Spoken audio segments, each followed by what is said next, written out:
In 1785, several children in the township of Blair, Maryland, accused Ellie Kedward of witchcraft.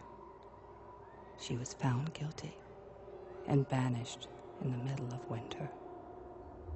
It was assumed she died from exposure. The following year, all of her accusers and half the town's children had vanished. Fearing a curse, the entire township fled as soon as the weather broke and vowed never to utter the name Ellie Kedward again.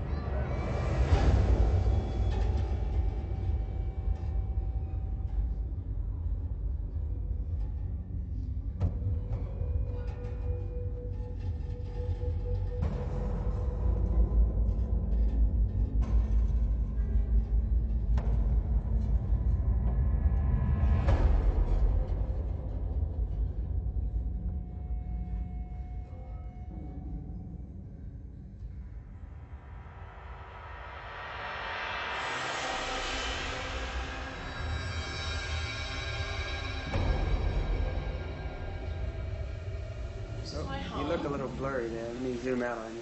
Okay. Good morning. Got it? Okay, I got you. This is my home. Okay. Wow. Which I am leaving the comforts of for the weekend to explore the Blair Witch. Well, Heather was probably one of the 2 or 3 best students that I've had the pleasure of teaching. She was committed. She was energetic. She was very creative. She was someone who I think reminded me of myself really a lot at her age. She was looking to develop and find her voice. Plus she was interested in documentaries, which my own background is in documentaries. I met Heather in high school. I met her when I moved to Montgomery County, Maryland. She was one of the first people that I actually met. Just met her in passing in the hallway, and then we were in a play together, and that's how we really became acquainted. Here's this tiny little thing that first go in, and of course Mama's there and the baby's been brought up for the first time. I stick my arms out to go pick her up and watch out. Careful, careful, you'll break. Oh, I said, I didn't break the others. How am I going to break this one? So I picked her up and held her, I guess, for an hour or so before I gave her back to Mama. She had submitted a proposal to me to do a short documentary on the legend of Blair Witch. It was something I had never heard of before, to tell you the truth. We're doing a documentary about the Blair Witch. Oh, have you heard of the Blair Witch? oh yeah, that's an old story. So I remember.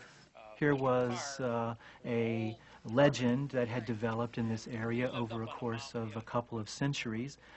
Whenever a particular bad sequence of events happened in this community, there seemed to be a tendency to blame it on Blair Witch, who apparently was a woman who had been cast out during the colonial era as a witch.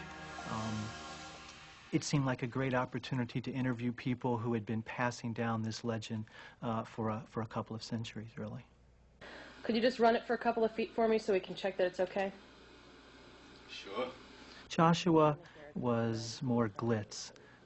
He thought it would be cool to be in the film business. He was not willing, I don't think, to do the kind of work that was really necessary to develop a voice. And I think Heather and Josh were really sort of polar opposites in a lot of ways, but clearly they liked each other.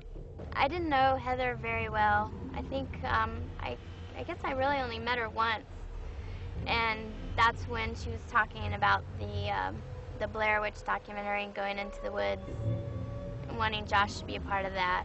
They collaborated on several projects together. I mentioned to her a couple of times that I was concerned that some of the negative aspects of his really lack of commitment and energy would perhaps be negative for her. But it turns out that they did like working together. It didn't really go over too well because I remember we fought about it before he left. And I mean, I feel really badly about that now because, I mean, we argued horribly, but I just had this feeling I didn't want him to go off with her. There was just something about her that rubbed me the wrong way. It was just instinct, I guess. I didn't want him to go off for the whole weekend, though, no. So what's up? Are you happy with the way the documentary's going? Yes, I am. Yeah? Yeah. And I'm very pleasantly surprised by our little Mikey. Our little Our little Mikey. When he was a little kid, he was a pain in the, you know, he was a pain. He was really always pushing my parents' buttons. Sort of the devil with the halo on his head.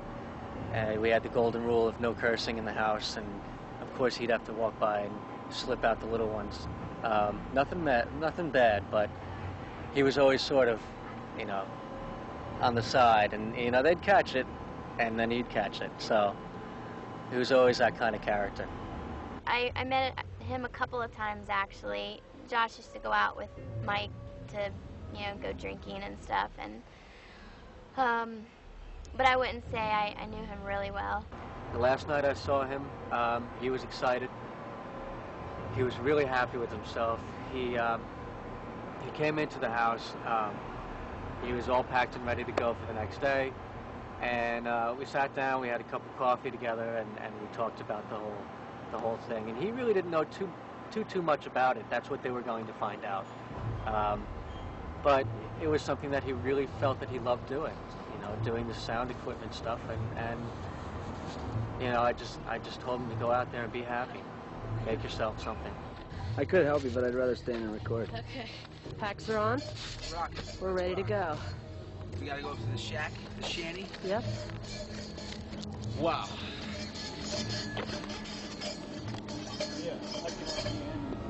Oh my God, this is very heavy.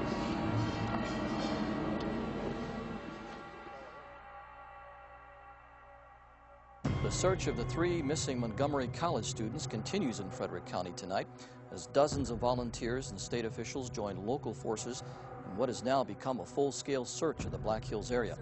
Local officials, combined with over 100 search volunteers, have failed to come up with any signs of the 3 missing filmmakers. Montgomery College film students Heather Donahue, Michael Williams, and Joshua Leonard were reportedly shooting a school project about a local myth called the Blair Witch. At this time, their whereabouts are still unknown.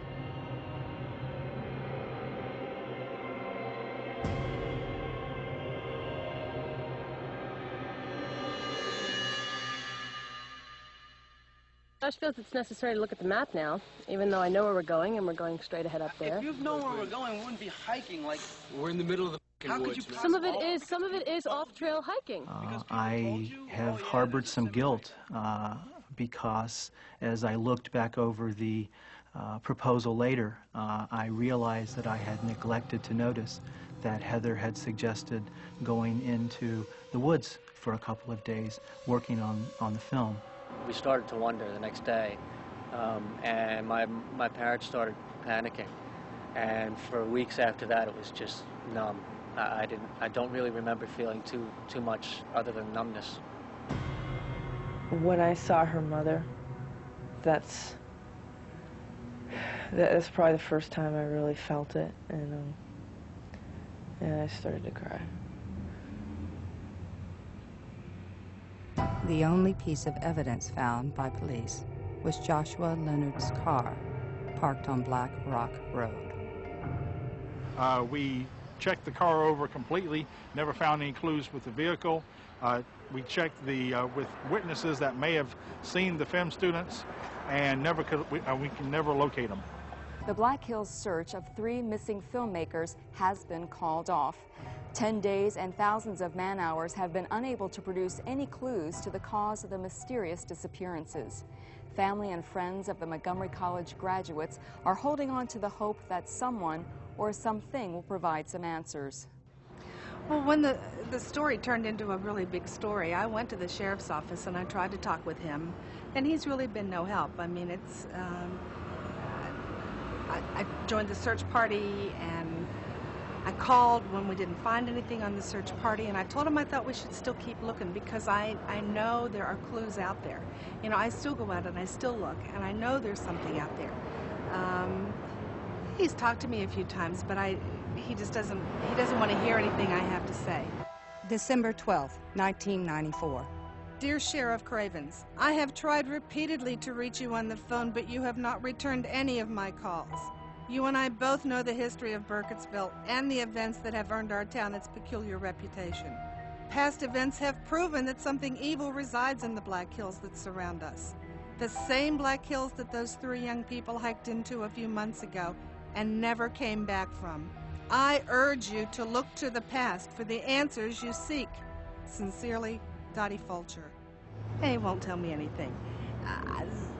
That's why there's this feeling that I have that they know more than they're willing to talk about. I think they don't want to admit that they saw her and that she's there. You know, Ellie is not very far from any of us at any time, and she chooses her time to appear. And they just don't want to acknowledge that.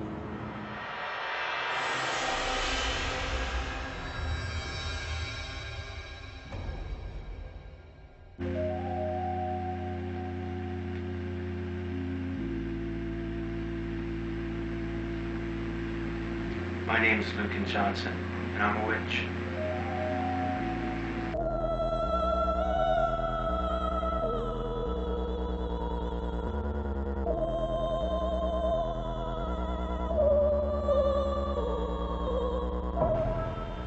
Well, witchcraft is basically a science. You have a delineation between paganism or polytheistic religions, more than one god, and witchcraft, which is a scientific study of energies and materials. By the power of air, I bless and consecrate thee.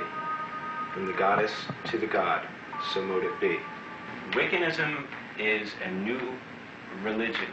And what you got to understand here, man, is we lost most of the records for what would be considered witchcraft throughout the latter part of the 17 to 1800s, and a lot beforehand with the burning times, as we refer to it. Bring out Elizabeth Selwyn. These are when people were tortured and killed, the Salem witch hunts.